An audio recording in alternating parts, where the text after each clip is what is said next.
Lord, gawin mong safe ang lahat ng aking pupuntahan ngayon. Panginoon, salamat sa bagong araw. Thank you sa mga bagong mga pagkakataon na ibibigay nyo sa akin. Salamat din sa mga bagong dadating ngayon, mga bagong oportunidad na dala ng bagong araw ngayon. At isa na namang pagkakataon na maranasan ang presensya ninyo, Lord. Panginoon, sa paglabas ko sa labas ng aming bahay ngayon, ingatan mo po ako, ilayo mo ako sa mga disgrasya. Ilayo mo ako sa mga delikadong pangyayari. Gawin mong safe ang lahat ng aking dadaanan. Gawin mong ligtas ang aking mga kausap. Huwag mong hayaang mangyari ang mga masasamang plano ng mga tao laban sa amin. Protektahan mo kami sa mga pagkakataon na ito. Please send your angels to guard us all throughout the day, Lord.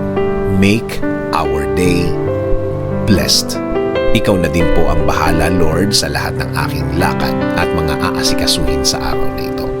Iligay mo po ang mga taong tutulong at magbibigay ng suporta sa akin, sa aking way.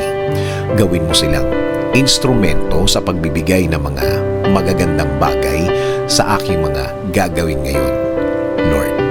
Lord, i-bless niyo din po ang lahat